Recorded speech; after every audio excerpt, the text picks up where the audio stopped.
जी हाँ दोस्तों, एक अचंभित करने वाली एक चर्चा करने की कोशिश।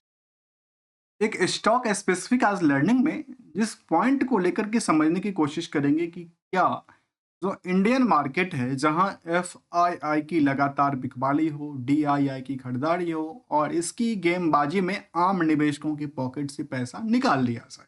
इसीलिए आज हमने जो कपड़े लिए हैं उसमें क्लॉथ है ही नहीं, क्योंकि ये एक तरह से ये कह सकते हैं कि आम निवेशकों के पॉकेट ही नहीं बचा हुआ है, क्योंकि पॉकेट तो खाली कर लिया है। चलिए ऐसे ही जानने की कोशिश करेंगे एक कंपनी विशेष को लेकर के, जहां पे ये देखा गया कि मार्केट की रेस में इतनी तगड़ी रेस आई कि आप इनकी यदि आप लोअर प्राइस से लेकर के आज की मार्केट रेंज को देखें तो ये करीब करीब कह सकते हैं कि 550% की रैली आई है पिछले एक साल के दौरान में। जैसे हम चर्चा करेंगे कि एक कंपनी आई थी इलसेट इन्वेस्टमेंट, जो अ, कहावत में आई थी कि 3 रुपए का स्टॉक होके 3 लाख हो गया, 3.5 लाख हो गया, शायद 2,68,000 पे हमने भी देखा था।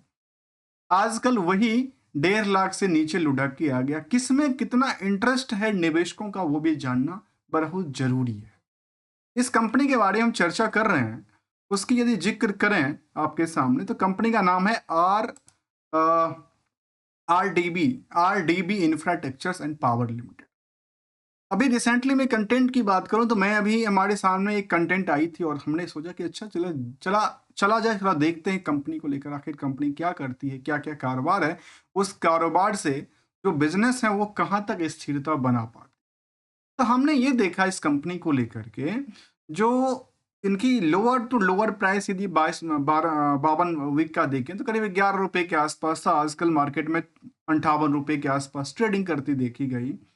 इस कंपनी में अचंभित वाली बात ये लगी मुझे, जो अर्निंग पर शेयर के मुताबिक जो स्टॉक को खरीदने की रेस लगी, वो बाकी कंपनियों से इतनी तेजी से वायरल हुआ।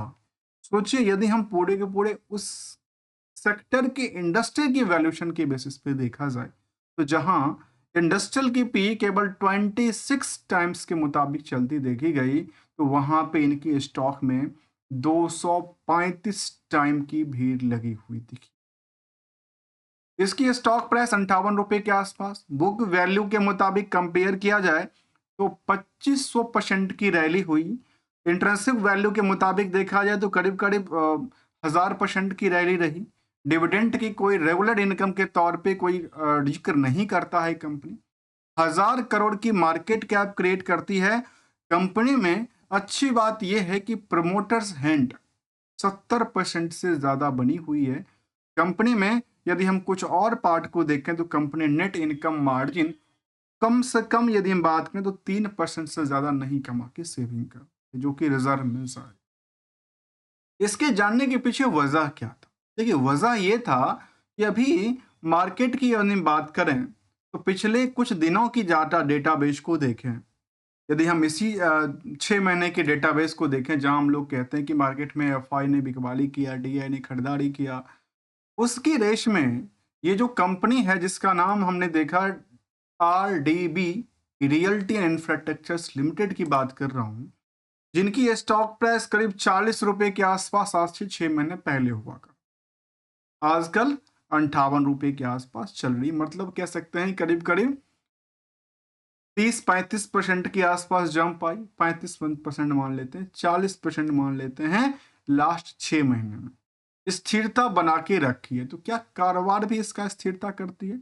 चलिए यदि हम कारोबार की बात करें तो हमारे सामने ये जिक्र करता है कि इसका यदि हम वाई वाई डेटा को देखें, क्यू ऑन क्यू डेटा को देखें, तो जिक्र ये आती है कि वाई वाई के बेसिस पे जो कंपनी में उछाल हुआ वो करीब करीब सेल्स में 32%, सेल्स में 88% के आसपास, तो दूसरी तरफ प्रॉफिट में 25% से ज्यादा गिरावट रही from the comparison with the Y data. इनकी फाइनेंशियल परफॉर्मेंस यदि हम क्वार्टर ऑन क्वार्टर डेटा को देखते हैं तो जिक्र करता है कि सेल्स में करीब करीब 1 से लेकर 2% के बीच में रही है ग्रोथ रेट। तो वहीं पे इनका प्रॉफिट को नंबर को लेकर जिक्र करता है करीब करीब 61% के आसपास। तो दोनों देखिए, दोनों अलग अलग दिशा में चलती देखी गई। यदि हम वाई वाई के डेटा को देखते हैं तो सेल्स बेटर रहा, प्रॉफिट घट गया। क्यू और क्यू को डेटा को देखते हैं तो सेल्स न्यूट्रल के आसपास है, तो प्रॉफिट का रेंज 61% बढ़ जाता। चलिए कुछ और बात को शामिल रख करने की कोशिश करता हूं। इस कंपनी में जो रिस्क फैक्टर था, जो जो मार्च 2024 में कंपनी ने डिक्लेरेशन दिया था कि डेटर्स डे को लेकर के 114 दिन था, जो कि पहले के कुछ सालों में से इंक्रीज करती हुई देखी गई। इंप्रूवमेंट करने के बजाय उसमें इंक्रीज दर्ज करती। यदि हम इनकी कंपाउंडेड डेटा की तरफ देखें तो सेल्स लास्ट 3 सालों में करीब 18% की, प्रॉफिट करीब 34% की, तो वहीं पे स्टॉक प्राइस में 167% की रैली थी, तो रिटर्न ऑन इक्विटी नियरली 4% के आसपास जिक्र करती देखी गई। बीएसई लिस्टेड कंपनी है। मार्केट की रेस में देखा गया कि इनका जो कारोबार था उसमें प्रोजेक्ट अलग अलग करके रखी है कंपनी, और यदि हम प्रोजेक्ट की डेटाबेस को देखेंगे तो ये जिक्र करता है कि इसका प्रोजेक्ट में रियल एस्टेट से जुड़ी हुई कंपनी है। इनका प्रॉफिटेबिलिटी एक ही बार में जंप कर जाती है। करंट प्रोजेक्ट की यदि हम बात करें तो आपके सामने मैं एक बार डिस्प्ले को लेके आता हूं और समझाने की कोशिश भी करता हूं। यहाँ पे देखा जाए तो ये जिक्र करता है कि इनके पास चाहे वो ट्रम्प टावर हो, चाहे वो रायपुर सिटी सेंटर हो, चाहे वो सेंचुरी हो, रेजेंट क्राउन हो, ये सारे प्रोजेक्ट की बात कहती है जो कि अलग अलग सिटी में, चाहे वो कलकत्ता की बात करें या फिर इस कंपनी में चाहे वो मेन रोड कहाँ पे बात करती है, चाहे छत्तीसगढ़ हो, कोलकाता, ज़्यादातर जो करंट प्रोजेक्ट इनके कलकत्ता से बेस्ड जिक्र करता देखा। कंपनी के बारे में कुछ और पार्ट को जानने की कोशिश करें तो जिक्र ये करता है कि कंपनी में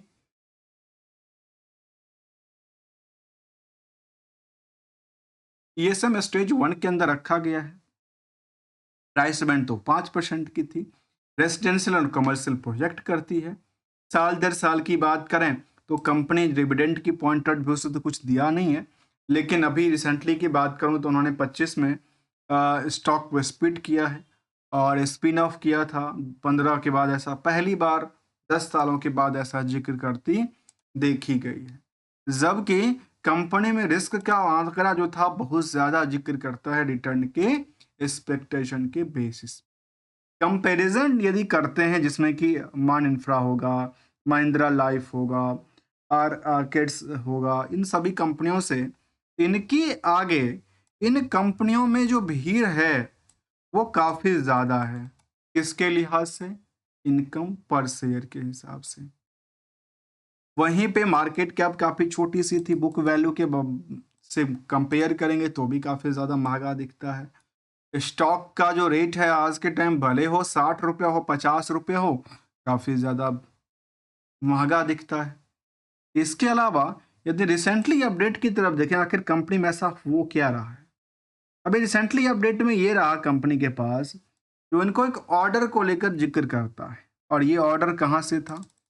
कंपनी को लेकर के ऑर्डर जिक्र करता है कि वर्धमान ग्रुप एंड ग्रुप्स जो कि रियल बिल्डर्स एलएलपी हैं, उसकी तरफ से एक आया था जो कि रिसिव्ड द वर्क कॉन्ट्रैक्ट, जो कि कॉन्ट्रैक्ट एग्रीमेंट, जो कि cum property bearing the CS number इतना, और ये जो महाराष्ट्र की प्रॉपर्टी है वो इसको लेकर के इनके पास एक आती है, और इसमें इन्होंने जिक्र किया कि इनके पास क्या करेगी कंपनी, इसमें कितने करोड़ के फायदे होने वाले हैं। उन्होंने शायद जिक्र किया है तो अल्टीमेटली स्कोप ऑफ वर्क में कंस्ट्रक्शन ऑफ बेसमेंट बनाएगी, ग्राउंड फ्लोर बनाएगी, एक तरह से एक बिल्डिंग बनाएगी। ऑलमोस्ट इसका यदि वैल्यूशन की बात करें तो सिक्योरिटी डिविजन उन्होंने एक 1 करोड़ की बात किया है, और इन्होंने अमाउंट को लेकर जिक्र करता है। टोटल यदि इनकी वैल्यूशन की बात करें तो कंपनी ने ये जिक्र किया कि करीब 42 करोड़ का इनके पास ऑर्डर मिला, जो कि 24 मंथ में ख़त्म होने वाली है।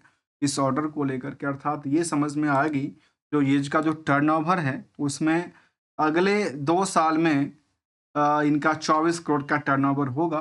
तो मान लेते हैं 1 साल में 12 करोड़ के आसपास। तो साल दर साल यदि हम उसको क्वार्टरली कन्वर्ट करेंगे तो शायद ये निकल के आती है कि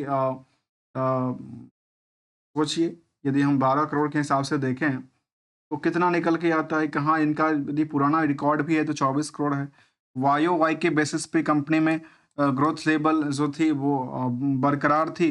तो वहीं पे जो क्यू और क्यू को लेकर के जो हमने कहा कि जो सेल्स था उसमें गिरावट थी, प्रॉफिट का आंकड़ा ऐसे ही देखने को मिला है। निवेशकों की बात हम कर रहे थे कंपनी में, और निवेशकों की बात में ये कर रहे थे कि स्टॉक प्राइस भले 1 रुपए से 5 लाख रुपया हो जाए। जैसे एसिड इन्वेस्टमेंट में हमने देखा था कि 3 रुपए से वाली स्टॉक जो थी रातों रात जो ओपन होती है तो 3.5 लाख हो जाती है। तो भाई इसमें हुआ क्या, चक्कर क्या है इसका? देखिए, जब निवेशक बहुत कम हो तो मार्केट को उछाल क्रिएट करना आसान है। अब मान लेते हैं गिने चुने लोग हैं, जैसे इसी तरह की कंपनी की हम बात करें जिसमें इतना बड़ी रैली होती देखी गई है।